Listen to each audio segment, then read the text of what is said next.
As far as its main themes go, Persona 4 can generally be incredibly heavy-handed in getting them across, with each character in the storyline finding their true selves, as well as the overarching plot being to find the truth of the murderer within Inaba.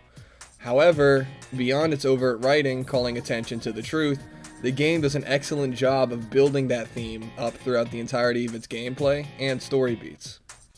The settings of Inaba and the Midnight Channel themselves bolster the ideas of truth that the game proposes, with the quiet town becoming enamored by the Midnight Channel, whilst fog begins to envelop the town.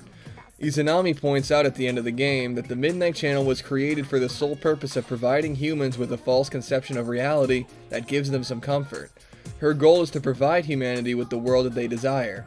Izanami created the Midnight Channel to fulfill the human desire to express their suppressed sides and observe others do the same. However, humans are unable to authentically know the people shown within the media and create a false caricature of the media personality in question, warping the truth in service of the latent anxiety that people face when comparing themselves to others. The Midnight Channel thus serves as an allegory for modern media, providing warped perceptions of that which is presented within it, due to the underlying desires people have for the media to assuage their fears of inadequacy. And ironically, over the course of the game, the investigation team is only able to reach the truth by delving further into the subjective desired realities of the people of Inaba within the Midnight Channel. Persona 4 represents plenty of ideas focused on being that are within philosophy during the 20th century, particularly that of being, or in the game's case, truth. The truth is something that presents itself to the characters of the game, yet can't be reached until they sort out their subjective perceptions within the shadow world to understand what is authentically itself. The game structures its approach to finding the truth in a sort of hierarchical way, with the minor personal truths of the investigation team coming first, the ignorance of Namatame coming second, the apathy of Adachi coming third, and the fundamental truth of Izanami completing the game. Rise summarizes the truths of the investigation team best after her shadow is defeated. You're part of me, but I kept refusing to admit you existed. I was trying to figure out who the real me was, but I realize now that I was on the wrong track. There is no real me. It just doesn't exist. Basically, the shadows of the investigation team don't encapsulate the entirety of who they are, but are components of the complex people that they truly are, that they typically like to excise from their ideal conceptions of themselves. By accepting their shadows, they ultimately incorporate the unwanted sides of themselves into their understanding of who they are, and gain a more intimate and holistic understanding of who they really are. Namatame and Kunino Sagiri are significant departures from the truths of the investigation team, because Kunino Sagiri is not a shadow form of Namatame, but is rather a composite of multiple shadows that converged on him at once, and a part of Izanami. Kunino Sagiri is represented as a sort of savior figure, and partially represents Namatame's desire to be the hero of the Midnight Channel despite his limited perspective. The investigation team initially believes Namatame to be the final culprit, and towards the first major crossroad in the game, they are drawn to simply believe that Namatame is the murderer and discuss taking justice into their own hands despite their limited perspectives. In this way, they resemble the savior-like figure of Kunino Sagiri, and if the investigation team gives in to their desire for Namatame to be punished as the killer, despite the truth, the fog will persist. From my limited understanding of Japanese, it seems that Kunino Sagiri is supposed to represent the fog of the land, being a sort of crude fog that is based on limited perspective that each individual within the story has. Namatame thinks that he can save people by placing them within the TV, and the investigation team thinks that they're getting justice because they don't have the full story, but want to believe that they do. If the investigation team manages to see past their rage towards Namatame, they will ascend to the next level of truth, being that of Ameno Sagiri, in the form of Adachi. It seems like Ameno Sagiri is supposed to represent the heavenly fog, which looks to be more universal, transcending the crude personal fog of the land of Kunino Sagiri. Unlike Namatame, Adachi isn't blissfully unaware of the delusion that he chooses to live within, and instead is aware of it and chooses to give in to it. Adachi assesses the value of his life as it truly is, and as he'd rather it be. He decides to give in to running away from the truth because it's simply easier. Just as in Namatame's case, there is a bad ending whereby Yu Narukami essentially knows the truth of the killer within Inaba, but refuses to act upon it for the sake of protecting Adachi. Just as in the case of Namatame's bad ending, Yu Narukami takes on the negative aspects of Adachi's level of truth when he's aware of the truth yet chooses to run away from it for the sake of ease. Adachi always takes the easy way out in life, which ends up leaving him with a yearning to do anything for entertainment regardless of how destructive it is, as reflected by his true hunger arcana. In this regard, the protagonist is a perfect contrast to Adachi, because he participates so thoroughly in life and chooses to live life meaningfully, becoming someone who creates instead of destroys. Yu Narukami himself never faces a direct shadow form of himself, but instead the narrative of Persona 4 provides his metaphorical shadow in the form of Adachi. Both Yu and Adachi come from similar backgrounds, coming to Inaba from the city and being forced to adjust.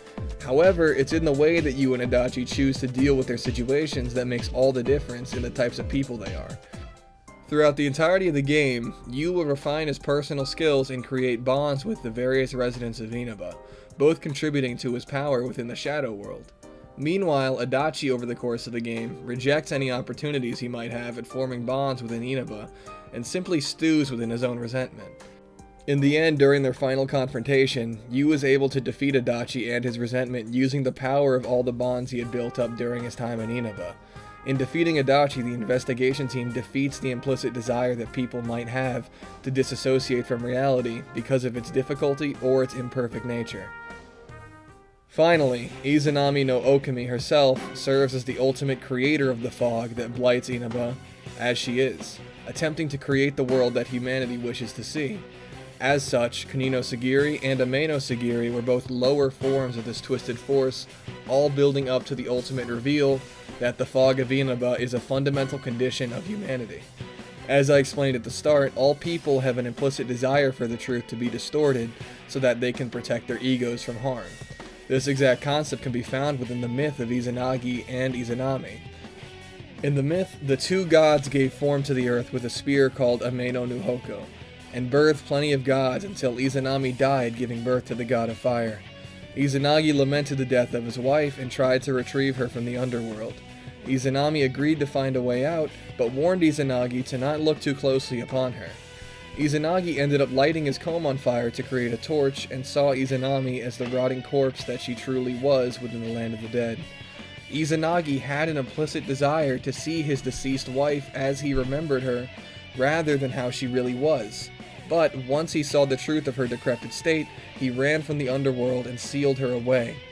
This mythology makes Izanami a great figure to represent the implicit desire of people to see things as they wish them to be, rather than how they truly are. During the boss fight, Izanami is revealed to be a rotting corpse, just as in the mythology, and Yu evolves his persona into Izanagi no Okami. The bonds that Yu had formed over the course of the game are ultimately what gives him the understanding of the truth that creates Izanagi no Okami, and he's able to throw away his glasses because he no longer needs them to see past the fog. Yu then uses the myriad truths to defeat Izanami no Okami. Within Persona 4 Golden, it's revealed that Mary is the truth-seeking part of Izanami that has been subjugated to its other parts, Kunino Sagiri, Ameno Sagiri, and Izanami no Okami. Mary was initially the goddess Izanami no Mikoto, with her two goals being to protect humanity and to grant humanity what they wished. However, humans eventually stopped desiring the truth, fragmenting Izanami no Mikoto into the four forms found within Persona 4, and the forms fulfilling humanity's will became larger than her form attempting to protect humanity. Ultimately, the investigation team's actions throughout the game once again unite the various aspects of Izanami into one again, as Mary has control, leaving humanity to have the choice to search for the truth. Persona 4 has a fundamental message that outlines the obstacles that everyone has to face when attempting to reach the truth. Oftentimes, things aren't merely as they appear to be, and those appearances are actually just affectations of our subjective whims and desires surrounding the things being perceived. To paraphrase the philosopher Martin Heidegger, for any truth of being to be disclosed, a human must perceive it. Persona 4 runs with this concept and considers what mental blocks that we as humans might have in perceiving things as they truly are. Persona 4 asserts the message that for any truth to be disclosed about anything, we as humans must actively work to uncover it. Hey, thanks for watching my video talking about some of the major themes and the philosophy behind Persona 4. I hope you enjoyed it, and if you did, please be sure to subscribe and like the video, and leave your comments in the comment section below. I really like talking about the games that I'm passionate about, and I think there's a lot to talk about here. So, hopefully you guys have some insight that I missed, and until next time.